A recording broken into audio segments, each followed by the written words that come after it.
ज्ञात रहे, मैंने आपको जैसे कहा कि सरकार, भारत सरकार एक ऑफिशियल कमेटी बना चुकी थी अशोक डलवई जी के अध्यक्षता में, मगर जब वो कमेटी काम कर रही थी उसके साथ साथ ये टास्क फोर्स गठित करने की बात शरद मराठे, कौन है शरद मराठे? उनका कृषि क्षेत्र से कुछ लेना देना नहीं। शरद मराठे 1960 से अमेरिका में रह रहे हैं। कहीं ना कहीं सत्तारूढ़ दल से और उनके जो एनआरआई, जो उनके संगठन से जुड़े हुए लोग हैं, उनसे इनका काफी अच्छा परिचय है और बार बार इनको ऐसी डेलीगेशंस में या ऐसी सरकार की तरफ मीटिंग्स में शामिल होने का अवसर मिलता है जो आप और हम और आम नागरिक को नहीं मिलता। जैसे कि 2019 में वो princess of Spain, chairman NABARD के साथ प्रिंसेस ऑफ स्पेन से वो मिले।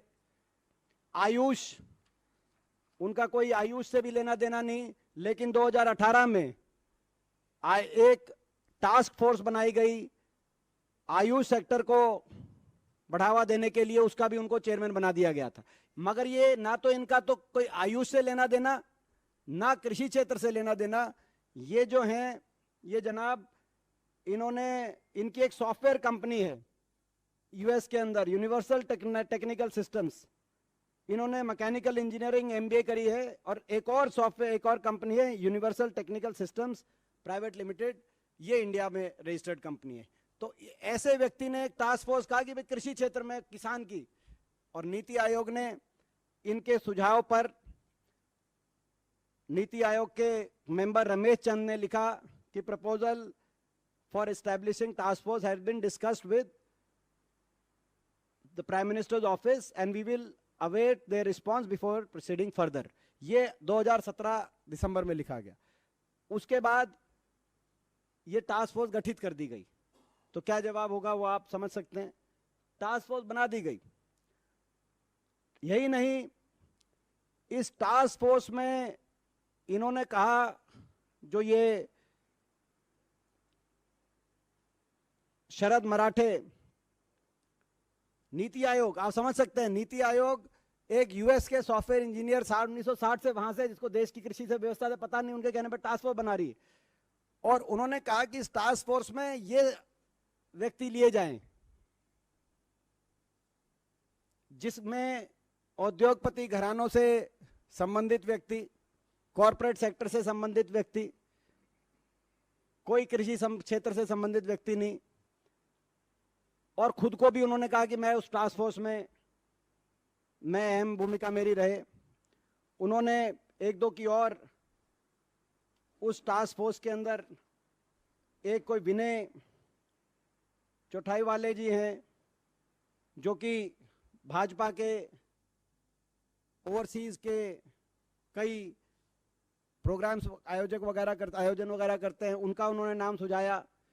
एक संजय मरीवाला जी हैं। तो इन्होंने कईयों के नाम लिए, जो ये संजय मरीवाला जी इनके खुद के बिजनेस पार्टनर हैं, कि ये टास्क फोर्स बनाई जाए जो देश की कृषि व्यवस्था के बारे में निर्धारित करे। वो बन गई टास्क फोर्स। अशोक दलवई जी की जो कमेटी, जो भारत सरकार ने ही बनाई थी, जिसमें सारे इंटर मिनिस्टीरियल कमेटी थी, वो अपना काम अलग कर रही है। उस जो कि डबलिंग फार्मर इनकम और इनकम बढ़ाने के लिए उसको टास्क दिया गया था। जब उसने अपनी उसने 14 वॉल्यूम के अंदर 3000 पेज की रिपोर्ट दी, जब उसने अपनी 13वीं वॉल्यूम सबमिट करी, यानी कि उस रिपोर्ट की तरफ कोई उसको अनसुनाद किया जा रहा है, अनदेखा किया जा रहा है, तब इस दौरान ये टास्क फोर्स ने अपना काम पूरी तेजी से शुरू कर दिया। और इस टास्क फोर्स ने किससे कंसल्ट किया? टास्क फोर्स के कौन कौन ऐसे लोग थे जिनसे टास्क फोर्स ने कंसल्टेशन करी?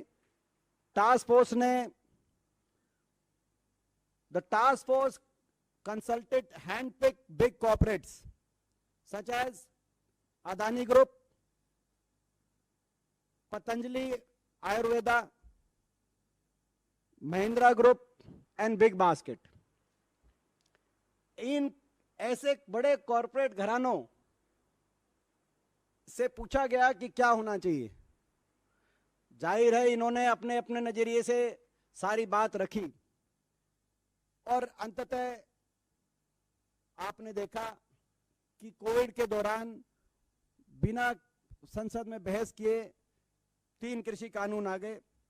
मैं एक उदाहरण देना चाहता हूं, छोटा सा उदाहरण, क्योंकि 3 कानूनों में ज्यादा डिटेल में नहीं जाऊंगा, लेकिन एक उदाहरण, अशोक डलवी जी की जो कमेटी सरकार द्वारा इंटर मिनिस्ट्रियल कमेटी थी, और एक और इत्तेफाक देखिए, इस टास्क फोर्स को भी के भी चेयरमैन अशोक डलवी जी को बनाया सरकार ने। नीति आयोग की जो शरद मराठे जी की टास्क फोर्स है, तो अशोक डलवी जी, तो ये दोनों टास्क फोर्स की अध्यक्षता अशोक डलवी जी कर रहे थे। एक उदाहरण देना चाहता हूं, एसेंशियल कमोडिटी एक्ट, यानी कि जमाखोरी के खिलाफ सरकार का ये एक ऐसा कानून कि कोई बिचौलिया किसान से कम कीमत पे खरीद के और इतना जमाखोरी के माध्यम से और ग्राहक को ज्यादा कीमत पे बेचने का काम ना करे, ताकि किसान को भी और ग्राहक को भी दोनों को चोट मारकर खुद का मुनाफा ना कमाए। इसीलिए जमाखोरी का एक कानून है एसेंशियल कमोडिटी एक्ट। और आपको याद होगा 3 कृषि कानून में से एक ये भी था कि इसमें बदलाव। अशोक डलवी जी की 2 कमेटियां हैं। एक कमेटी जो दूसरी इंटर मिनिस्ट्रियल कमेटी है, उसमें एक सुझाव ये है कि ये प्राइवेट सेक्टर को बढ़ावा देने के लिए एसेंशियल कमोडिटी एक्ट में एग्जेम्पशन दिया जाए। बीच का जो एंटिटी है वो, मगर वो तब दिया जाए जब वो एमएसपी पे परचेज करे। एमएसपी पे अगर खरीदती है तो बीच में वो रख सकती है, बीच की एंटिटी। मगर टास्क फोर्स के आगे अदानी समूह ने कहा, और अदानी समूह जैसे बाकी जो मैंने आपको नाम लिए, उन्होंने कहा कि ये ठीक है, बीच की एंटिटी को इजाजत दी जाए जमाखोरी करने की, असीमित और अनियंत्रित इजाजत दी जाए, और एमएसपी पे खरीद करने की कोई कंडीशन ना हो, और यही मान लिया गया।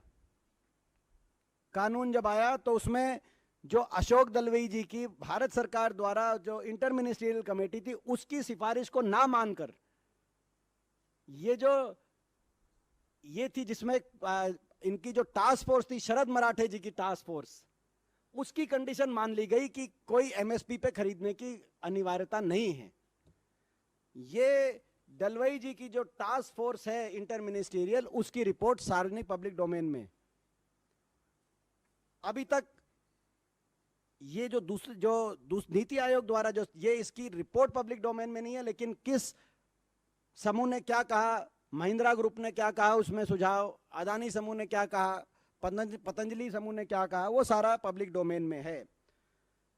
तो आज ये साबित हो गया है, जैसे मैंने कहा, इस रिपोर्ट के आने के बाद, कि ये तीनों कृषि कानून किसान को लाभ देने के लिए नहीं, धनाढ्य लोगों को लाभ देने के लिए बनाए गए थे। किसान ये कहता रहा, हम लोग ये कहते रहे, आज ये साबित हो गया है। केंद्र सरकार को अपने ड्राफ्ट, इस बिल के द्वारा अपने ड्राफ्ट पे इतना भरोसा था कि कोविड के दौरान बिना चर्चा करे संसद में उन्होंने ये ऑर्डिनेंस ये लेके आ गए कोरोना काल में, जबकि किसान संगठन की कोई ये मांग नहीं थी, पूरे देश में कोई किसान मांग नहीं कर रहा था। तभी किसानों को शक हो गया था, हमारा देश का किसान भोला जरूर है लेकिन समझदार भी है। ये जय जवान जय किसान का देश था और है और रहेगा, लेकिन भाजपा ना जवान की है ना किसान की है, भाजपा केवल धनवान की है। यह भी साबित हो गया है।